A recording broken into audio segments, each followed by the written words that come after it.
The wait is finally over, guys. After 3 months of hiatus, Black Clover has returned. And right out of the gates, Tabata makes it abundantly clear that playtime is over too. As many of you may have heard over on Twitter, it was rumored that Black Clover would be getting a time skip following the shocking events of chapter 331. Well, it looks as if that rumor turned out to be true. But before we jump forward in time, let's take a look at what Lucius is doing in the opening pages of the chapter.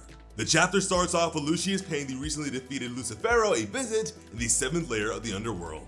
Although we don't see their fight, it looks as though Lucius is able to defeat this half of the devil's body without any issue. After all, he himself has no battle scars. As he lies there defeated, Lucius begins to extract what seems to be the king of the devil's heart. Lucifero, sounding like an old man, tells his attacker that even though he may have lost half of his body, he is still the king of all devils and possesses the most powerful magic in the world. Lucius agrees with him on that front, but as he says himself, this world, the ones who are superior at using magic, are us humans. And with that, the elder Zogratis sibling grabs Lucifero's heart and bites into it like Ryuk to an apple. Though it's unclear what his master plan is, seeing as how Lucius needed Lucifero's earthly half defeated, it looks like the infamous clock theory might end up being true. Fast forward 1 year and 3 months, and we see our boy Asta at his very own special, Extraordinary Merit Award ceremony. Talk about a mouthful. On the left of him, we see some of his fellow magic knights, including but not limited to a blushing Noel. On his right, you can see most of his family from the orphanage. Among them, we see Father Orsi crying tears of joy. And I mean, who wouldn't? The child who he raised for years, the one who was constantly yelling and obsessing over Sister Lily, has now achieved the title of Senior Magic Knight. Upon receiving his new rank, Fugelion Vermilion, leader of the Crimson Lion Squad, congratulates Asta, giving him some kind and motivating words, while also filling us in on what has happened in the world of Black Clover over the past year. Due to Kira's sudden disappearance, or as we know it, his presumed death at the hands of Lucius, the Devil Trials have mostly died out with him, but not before finally acquitting Asta and Libe, although some of the general public still distrust him, which I just do not understand. The citizens saw him save their lives. What reason do they have to distrust him still? It's honestly pretty ridiculous. Clover Kingdom civilians are weird. With all that cleared up, Asta, at long last, is back on his path to becoming the Wizard King. But it seems that Asta's longtime rival Yuno is one step closer than he is. As Fugelion reveals, Yuno was actually given the rank of Grand Knight, beating out Real's record as the youngest Grand Knight in history, something the captain is quick to whine about. Although Fugelion is quick to point out that admittedly, Asta deserves the very same ranking as his rival, but for some reason, most likely public distrust, he has only been promoted to Senior Mage. Thankfully, this like many things does not bother the wizard all too much, because as he says, neither him nor Yuno have reached their goal yet. With all the formalities out of the way, Asta and the others are free to get some food and chat amongst themselves. Someone does point out that the Wizard King has seemingly disappeared, but that's quickly shot down by another unknown guest, mentioning how he does have a habit of transforming and disappearing. Pretty strange. Speaking of the Wizard King, it seems that the position is up for grabs, or at least, with how Asta phrases it, open to change. As he stuffs food in his mouth, Asta tells Captains Fugelion and Nozel that he had heard the two of them, along with Mereoleona, were nominees to become the next Wizard King. As exciting as that sounds, it is quickly shot down by the two captains. You see, they were in fact nominated, but all three turned the position down after the battle in the Spade Kingdom, seeing themselves as inadequate for the position. Well, two of them. Mereoleona said no because it is too much work, and I'd imagine she would much rather be spending her time training and such, especially in regards to overcoming her mana proximity issues featured towards the end of the previous arc. Another factor behind their decision was the current state of the other kingdoms. However, there have still been cases of demonic activity surrounding the Clover Kingdom, which most of these squads are out investigating right now, including Yuno and the Golden Dawn, alongside the Black Bulls and their mobile base. Although strangely enough, we don't get any mention of the Diamond Kingdom. I wonder what's going on over there.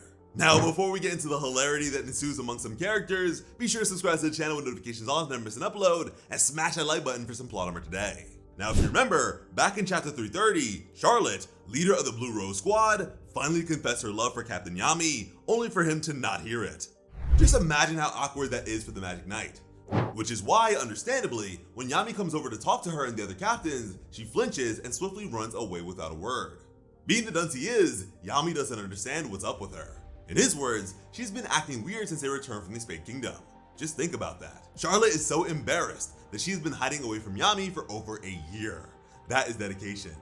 Thankfully, Finral speaks up and informs Yami of Charlotte's confession, which I wasn't expecting in the slightest. It is a really interesting twist that I'm very happy is the case because the alternative was just way too disappointing. After being reminded of the confession he received while on death's bed and having his love life being questioned by Finral of all people, Yami also speeds away, announcing that he is heading off to the toilet, leaving Finral speechless. While on the toilet, Yami ponders what this could possibly mean. Interestingly enough, Yami mentions that the strange feeling he was picking up from Charlotte's key must have been love. Which further goes to show just how oblivious Yami is. I mean, he can feel her feelings, but somehow still doesn't pick up on them. Still processing his newly learned information on the toilet, Yami asks himself a hilarious flurry of questions, including, seriously? For real? Is she just going to be like this from now on?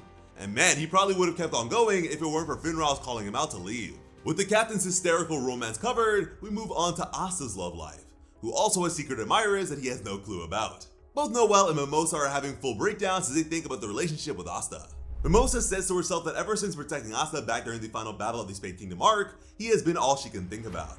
Meanwhile, Noelle thinks back to the time she has spoken to Asta ever since realizing her feelings for him, saying that she has now become too self-conscious to even hold a proper conversation with him.